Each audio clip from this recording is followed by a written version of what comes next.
continuing on Catherine's question about the job, when should we see agitations arising in a job as a spiritual challenge, so to say, as you pointed out, to drop the thoughts or the source of agitation as it arises, and when to see, oh no, this job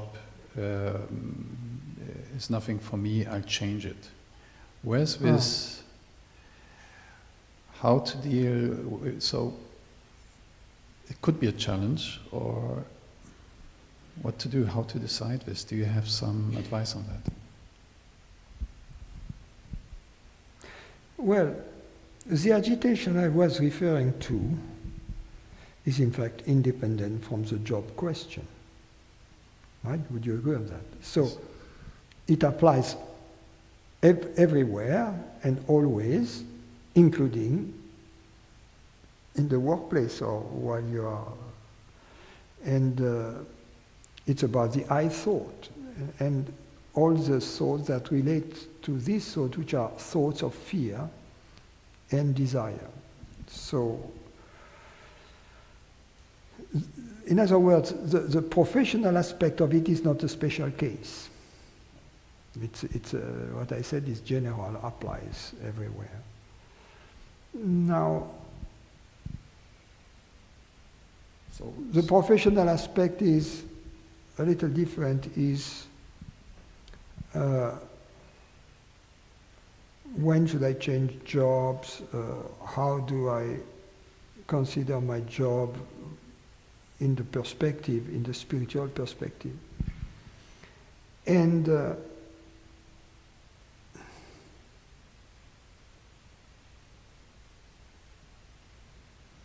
already, if we let go of fear and desire,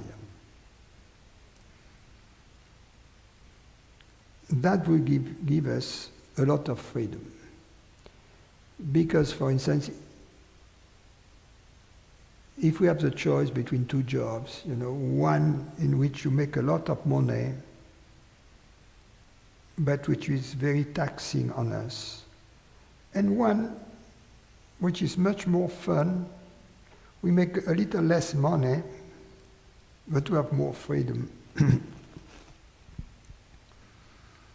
And we are afraid that for this difference in money that, in fact, is spent mostly on government taxes, that for that we become a slave. You see what I mean? Because of our fear, we are a slave of our fear in that case. You see what I mean? So we have to see this situation very clearly. Of course, governments, they don't like what I say because they wanted you to work more so that they can tax you more.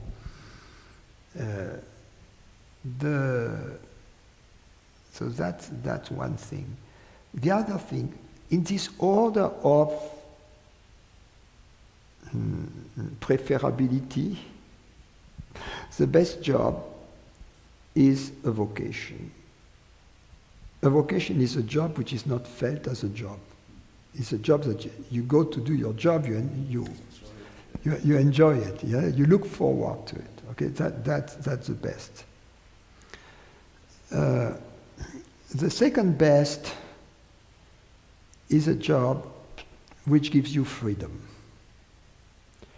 And for instance, Lester Levinson, he would recommend not to work, certainly not for the government, certainly not for the military, certainly not for a corporation, but to be your own employer.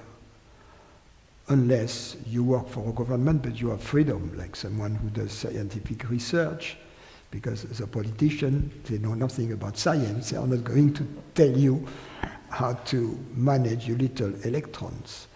And or someone who is in a teaching position, he teaches the way he wants, or she teaches. So there are jobs when you work for government or agencies, but in which you have a great deal of freedom. But other than that, so the freedom aspect should be important. And finally, in the last element of it, if you cannot have a job in which you have freedom because you are your own boss, and which is not your vocation, don't work too much. Work like 4 hours a day. Because even if you have a vocation, every vocation involves menial tasks that are not that fun, but you still have to do them. You know? You still have to file your tax return, which is not fun, and it's part of the job, right? If you make money, you have to file your tax return unless you live in Monaco, which I recommend. Everybody should live in Monaco. Monaco should become the world, right? And no income tax, it's just perfect. But other than that, if you can't, each job has its own menial tasks, and you don't want to do more than 4 hours. So if you find yourself working in a little cubicle for 8 hours a day, you are a victim of the government or of corporations. You shouldn't do that. You should revolt against that. That's not humane. That's true. Thank you.